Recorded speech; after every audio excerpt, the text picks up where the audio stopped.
Hello everyone. Today's video has been one of the highly most requested videos of the last few months. Many of you have asked me to do this. I've been really struggling with this list choice, and so it's kind of been running in the back of my mind for a little while now. It's so hard to choose only 5 decks. And so my criteria for my top 5 tarot decks of all time are, like, if I could only take 5 decks with me, like if I was going somewhere and I could only take 5 decks, and those would be the 5 decks I would be using for the foreseeable future, with no option of bringing in a different deck's energy, what are the decks that I would take? So there are some decks that I really love for very specific things, but that I don't use constantly, or that I don't have the same like intense level of relationship with. You guys know I talk a lot about how I experience relationship with my tarot decks, and that I really do feel like it is a relationship. We're communicating constantly with each other. So these 5 decks are ones that I feel like I've really built a relationship with, and I'm desperately in love with and can't live without. So that was the criteria to compile this list. Some of the decks on the list may surprise you, some will not, I am sure. I do have 3 honorable mentions because, come on guys, like only 5, you all know me. I'm a Taurus, Sun, Scorpio, Moon, Sagittarius rising. Like, I can't help myself. I need more than 5, but there's 5 on the list and there's 3 honorable mentions. There's 3 that like almost made the cut. And last night for the 5th position, like all 4 of these decks were like jockeying to be number 5. And it was really, really hard, but I think I made the right decision here for the 5th position, but we'll see. So here's the breakdown. I'm going to start with number 5 and I'm going to work my way to number 1. Number 1 is like the deck I can't live without. Let's see if you can guess which one it is. In the description box, I will post the links to purchase the 5 decks I mentioned on Amazon. I just want to clarify for everyone, I don't get reimbursed for that. I don't get a cut on those links.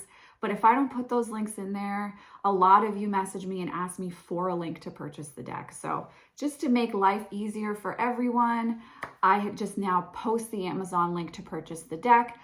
What you explore beyond that is up to you. You know, I'm sure you can handle shopping for yourself, but I will put the links to these decks so that if you want to purchase them, you can see how you can get them on Amazon. All right. Tarot of the Mystical Moments is number 5. Now, this might be a surprise. I don't think I've done a full review of this deck yet. I'm sorry, guys. Many of you are reminding me of the decks that I have not done a full review on. So I'm going to compile a new list for myself. And I cannot remember the author's name of this deck at the moment, but like I said, the link for Amazon purchase is in the description box, so you can easily click on that and be able to purchase this deck if you don't have it yet. I'm going to talk about why this one is number 5 while I show you some of the artwork in the deck. So my one caveat to this being number 5 is I hate the cardstock on this deck. I love the gilding. I hate the cardstock. It's super slippery and it's really irritating. But the artwork in this deck is really color saturated, and it's very like Edwardian, Victorian in its feel. And it's so different from the other decks on my list that it helps me to approach my reading in a more creative way, because it gets me out of my lovely goth rut. I really love dark and black and white type of artwork, or super deep reds. And, you know, I tend to go more for like a vampire motif or a darkly inclined motif in my choices of tarot deck. And this one really gets me out of my head. I'm also secretly a really big Merchant Ivory movie fan. There's a little secret into my life. I love their production of Howard's End and A Room with a View, and this deck reminds me of that, so it kind of tickles my romantic fancy too. And I'm going to stop here and show you this image so you can see kind of why I love this deck so much. So this is the 9 of Wands, and you can see the 9 sewn up wounds on her shirt, on her blouse here, excuse me. I think that the artwork in this deck, it's slightly whimsical, it's romantic, it's Edwardian, it's Victorian in its feel, but it also prompts a lot of journaling and self-reflection and kind of looking at the card meaning in a more nuanced way. And this deck to me feels like a really lovely friend that you'd have tea with maybe once a month, and you sit and break things down together, and you walk away from that with like a new perspective on things. You feel more invigorated, more self-aware, and inspired. This deck is very inspiring for me. And I really enjoy using it in client readings as well. And of course, that does factor into my list because I do read professionally. So it's like anytime that I can get reinvigorated and re-inspired when it comes to readings and be able to offer something else to, you know, something different to, and bring that to the table, it makes a really big deal to me. It is a really big deal to me, I should say, excuse me. It's exciting to me to be able to kind of unpack a reading in a different way and find a new way into the story for my client. And this deck really does provide me with that ability. And like I said, it also just feels like a really, really loving, smart, intelligent friend. You know, like that friend that you feel like, oh, I wish I could be like her someday, right?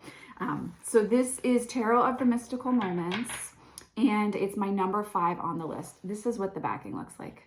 And like I said, it's super slippery and super shiny, and I don't like that, as you guys know. But I do love the artwork. I love the feel of the deck. And the guidebook gives some nice jumping off points too. So, sip of tea because that's where we're at today.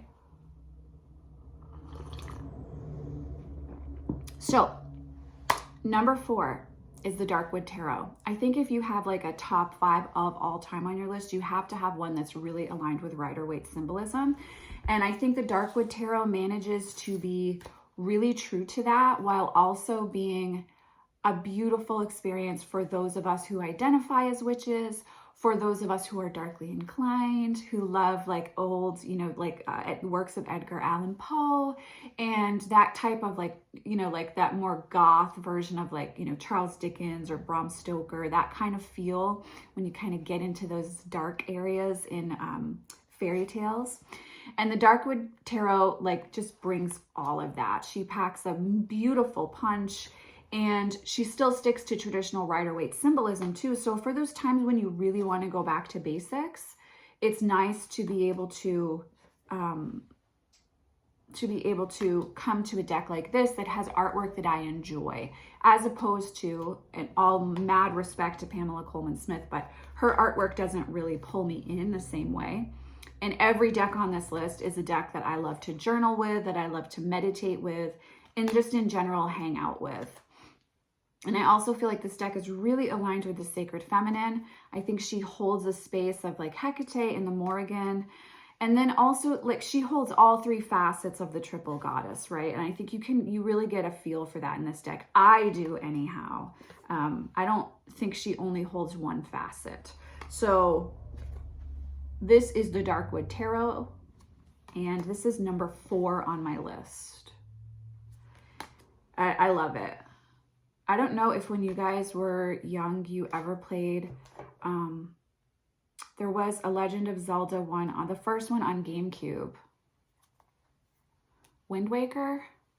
Something like that. But there was one world in that game where it was like very, like it felt like you were in the Witch's Woods, and this deck reminds me of that really beautifully. So yes, Darkwood Tarot is number 4. I cannot live without her. Like, I just can't. Number 3 is the True Black Tarot. I just did a review of this deck on the channel. I love this deck. This is the high-class, high-end deck of all time. It's beautiful. If you love, like, whereas the previous 2 decks kind of have more going on in their artwork, the True Black Tarot is decadent yet simplistic, and all of the black with the relief of the whites and the grays and reds and pinks and yellows on occasion, or golds, I should say. It really, really pulls you in. It makes for a beautiful deck to do personal work with, to get to know, to hang out with. And it's always going to tell it to you straight. You can see the major arcana have embossing on the card too. That really invites more meditation and experimenting within like yourself and your spiritual journey and opening up to other aspects of yourself. So here's the Hermit. This is one of my all-time favorite depictions of the Hermit. As a side note, I mentioned in the other video that excuse me, the video review of this, I was thinking about getting some posters by him to frame on my walls, and this is one that I want to get framed. Isn't that beautiful? I just think I love that this one doesn't necessarily need the lantern in order to show what the Hermit is doing. And a lot is expressed in the human form in this deck as well, right? There's like so much expressed in the human form here. And I think that that's really just, it's unique. And this deck is just stunning. I mean, let's get real. It's absolutely beautiful. I freaking love this deck. I cannot live without this deck. When I first thought about this list, I was like, True Black is on the list. Like there's no way that True Black can't be. So here's the Tower. Maybe I'll finish with the Tower there. It's such a it's glorious. It's divine. It also has a feeling of grace as well. It's not vindictive. You know what I mean? It's like honesty without, it's not personal. The honesty isn't personal. You know what I mean? So anyhow, this is the True Black Tarot, and the link to purchase that on the artist's website is going to be in the description. Just as an aside here, this is a personally created, crafted, curated deck by the artist himself, and he's also the publisher. It is an investment. Look at the cardstock. Look at the quality of this deck. I assure you it's worth it. This one deck alone is worth 5 cheaper decks, for real. So, okay. That was number 3. Oh my God, we're already at number 2. Number 2 is the Murder of Crows Tarot. I have only had this deck for maybe 2 months. One of my very, very lovely friends was like, you need this deck in your life. And she gifted it to me, and she was 1000% right. For some reason, the artwork online did not come through to me the way that this deck does in person. This deck is like my freaking best friend. I want to, I feel like I am so in love with this deck right now. Like I can't let it out of my sight. It's with me everywhere I go. And I love the guidebook. It doesn't give a lot of meat if you're new to tarot, but if you're a seasoned tarot reader, the author who wrote the meanings, who is a different gentleman than the artist, but I can't remember their names off the top of my head right now, but really provides, through his interpretation of the artwork, a very fresh perspective on traditional card meanings. So it's a deck that, if you allow it to, can really flip some of your preconceived notions about the structure of tarot. And if you're a seasoned reader and you've been reading for a while, it really gives you a doorway to explore a different aspect of the card meaning. Which, if you're going to have 5 decks only going to have 5 decks for the rest of your life, and these are the 5 decks you can't live without, you certainly need a deck that's confronting in a healthy way. And I do feel that this deck is confronting in a healthy way. I will have a full review of this deck as well. Also, just to be really honest with you guys, I love the black and gray imagery. I love the feel, like I feel like he used ink and charcoal in this, and I love it. I'm here for it 1000%. Like I want more of it in my life. I'm not someone who needs a great deal of color in my life at all. So this is a 2 of Cups. This is a 7 of Cups. This is my favorite depiction of the 7 of Cups ever. I'm sorry, Ian Daniels, you've finally been knocked off my pedestal of ultimate 7 of Cups image. This is the best image of 7 of Cups I've ever seen in my life. I freaking love it. So this is the Murder of Crows Tarot. And I also really enjoy the backings. It kind of reminds me of Geiger a little bit. Like, it feels a little bit like horror science fiction-y, and I really enjoy that. I love the way it looks on my altar as well. The cardstock is slick. I wish it wasn't, but that's fine. It's not overly slick. It doesn't slip around as much as Tarot of the Mystical Moments, but I do like the cardstock quality. It is a Scarabeo deck, so I don't typically enjoy that, but I actually do enjoy the cardstock quality here. So that's number 2 on the list, is the Murder of Crows Tarot. Sip of tea. Okay, number 1, Ian Daniels Tarot of Vampyres. Could it be any other deck? Just to offer, I forgot to say this with Darkwood. I did edge Darkwood in black myself. So if you purchase that deck, it's not going to come with black edging. Tarot of Vampyres, I have trimmed and I have edged in red because, hello, I basically am Tarot of Vampyres. I feel like it's red and black all the time. Like the edges here needed to be red. I freaking love this deck. Why this is number one is it's the deck I'm most connected to in my life. It's my number one lover. I'm totally married to this deck. Like, I might sneak around with other people, but Tarot of Vampires is my ride or die. I will always go back to Tarot of Vampires. I will always be in love with Tarot of Vampires. The guidebook is amazeballs. It's off the charts. Like, if you want a deck that combines multiple workings with tarot and gives you endless jumping off points and helps you understand the symbolism of tarot itself while giving you beautiful vampire themed artwork that's very lusty and jewel toned and deep and dark, then this is the deck for you. Even if you don't like the imagery in this deck, reading Phantasmagoria is absolutely worth it. It's only going to expand your wisdom when it comes to tarot, which is always a good thing. Yes, we read tarot intuitively, but honestly, guys, there is a structure to tarot. And I appreciate everyone who reads intuitively, but like, there's a structure to tarot for a reason. And Ian really has a very solid basis in the foundation of the structure of tarot itself, those 78 cards. And so that guidebook gives you a wealth of wisdom and knowledge. You could have endless journaling sessions off of this deck and that guidebook, endless meditations and journeys. I just freaking love this deck. Nothing has ever come close to my experience with this deck, except for, I will say, Murder of Crows and True Black has been very close to that. So I'm going to show you some of the imagery. This is my original deck. This deck is what? It's got to be, I think, 11 years old at least now. So, because I think it came out in 2009, I feel like. Yeah, so it's well over that. This is my original copy, and it has survived multiple relationships, multiple moves, living in multiple states, trips to the ocean, trips out in the woods, thousands of readings at this point, because this is a deck I use a great deal. Look at that. I love this Nine of Skulls. This image helped me to understand what the Nine of Pentacles actually meant, because I love this image. Look at Nine of Grails, guys. I mean, it's such a freaking beautiful deck. And it is one, I will say to you, and I love this about this deck. You don't just like get to hang out with her. You have to spend time with her. You have to communicate with her, and she has to know that you're committed in order to show her all of her juicy secrets. Like, she doesn't just give it away, right? I'm just going to give it away. You got to work for that a little bit. You're going to show up to the table. She needs to know you're going to be here. I think this is like a deck for intermediate to advanced readers. And when I say that, I am not saying that you cannot work with this deck if you're just starting with tarot. It's actually one of the first tarot decks I ever worked with, but I do think it requires you to really show up. It's not a deck for casual reading. It's really one where, you've made your own commitment to walking through life with tarot, which I think if you found your way to my channel, you're probably one of those people, right? So this is Ian Daniels' Tarot of Vampires, one of my favorite backings as well.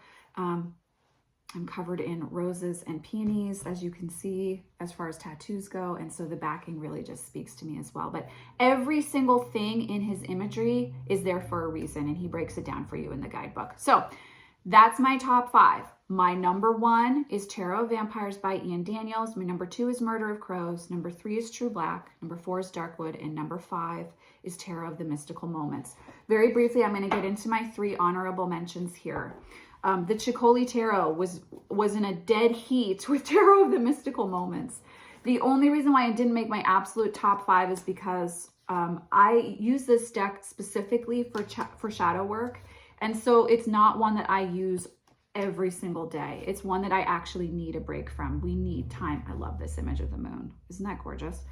It's one that I need a break from here and there. It's one that I need some space from sometimes. And so she's honorable mention for that reason. This is the Ceccoli Tarot by Nicoletta Ceccoli. Again, you will have the link below.